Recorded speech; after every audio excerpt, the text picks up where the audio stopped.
Of course, we're here about Ad Hoc, the cookbook. And you wrote in your first book, though, The French Laundry, in 1999, which, that was the most gorgeous book I have ever seen. When it first came out, first of all, I said to Jim Allen, my gosh, we've got to get Thomas up here. So it's been a 10-year, I'm going to use the word stalking. Now, don't anybody get any ideas of trying to get you here. So it's taken 10 years to get here, but we're delighted. The books are magnificent. The latest one, of course, I think I can use now, so I'm really thrilled about this. French Laundry was so stunning in its design, and everybody wanted it that Christmas. But you wrote in your first book, there is an inherent contradiction between a cookbook, which is a collection of documents, and a chef who is an evolving soul, not easily transcribed in recipe form. A recipe has no soul. You as the cook must bring the soul to the recipe. And in Ad Hoc, 10 years later, you bring that comfort, you embrace the pleasure of sharing meals, the importance of family, of reaching that same soul. Now this is a side of Thomas Keller we haven't necessarily seen before, because before it was always the chef in the restaurant. So tell us the process of how you go about writing recipes. It's a very collaborative experience, I know, for you, but has it changed since French Laundry to now? Because you've gone from the perfection of French Laundry down to a very casual dining experience with Ad Hoc at home. Welcome. You're doing really good. Oh my goodness. You want to hear this? Well, first of all, I want to thank everybody here for coming. And do you mind if I take a picture? It's okay? Really, I mean, it's extraordinary. I have to take two because I can't get everybody in one. So I just want to say thank you. Smile, everybody, make Toronto look good.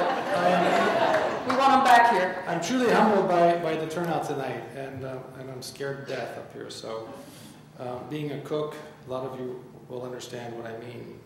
We find our comfort, behind the stove, and it's warm and embracing, and we do all this stuff with food, and that's where I'm most comfortable. But I also want to thank Mr. Allen for having us as well.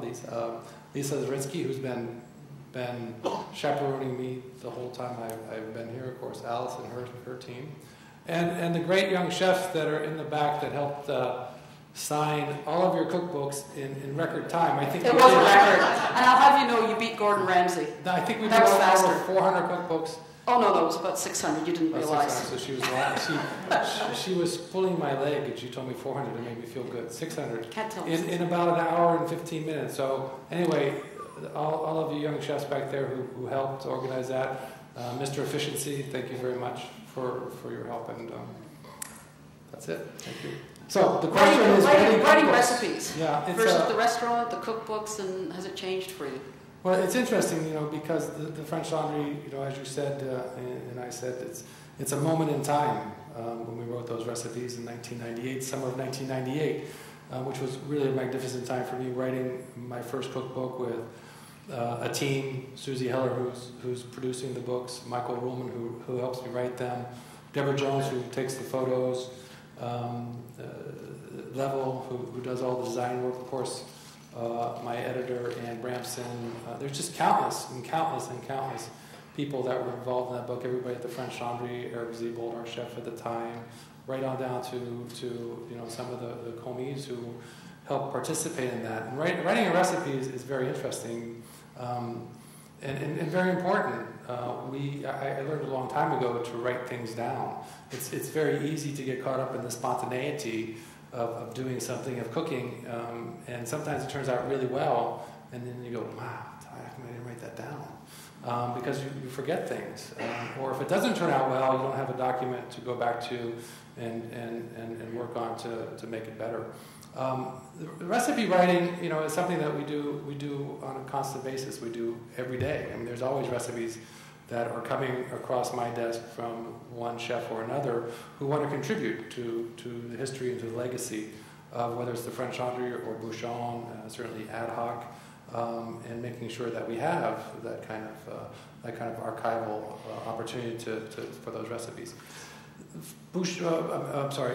Ad Hoc recipe writing was right from the restaurant over the period of 2 years of gathering recipes. Ad Hoc, as some of you may know, wasn't a restaurant that was intended to be there for very long. It was intended to be there for about 6 months. So we went in with kind of that attitude. Let's just cook. We'll do a 4-course menu, changes every day, very market driven, not having to really worry about actually archiving and documenting as recipes as we do with some of our other restaurants.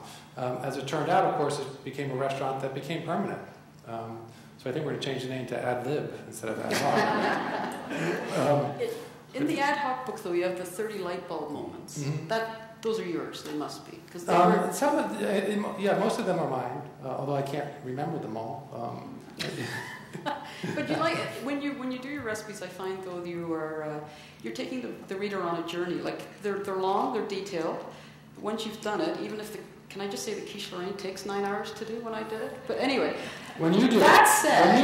But when you do it, it probably takes 5 minutes. No. But do you like to teach, though? I mean, is that part of the process when you're writing? Because recipe writing is very technical. When we write recipes, it's during the process of cooking the dish. So it's not, or we cook the dish and then it's something like braised short ribs, which we do over and over and over again. And then if we want to document it for a cookbook, then of course Susie Heller comes in. Right. So Susie becomes a big part of writing our cookbooks, and she's the producer. She's the one that keeps everybody on track, keeps everybody to task, keeps it organized, keeps it moving forward, coming back with questions, doing all the testing. So in writing a book, it's not as easy as maybe some people think it is, or some people think I write the whole book. I don't. I mean, I have an enormous team. But I think that's part of the strength of our organization, is the ability to have a collective vision, common goals, and everybody working at what they're really good at.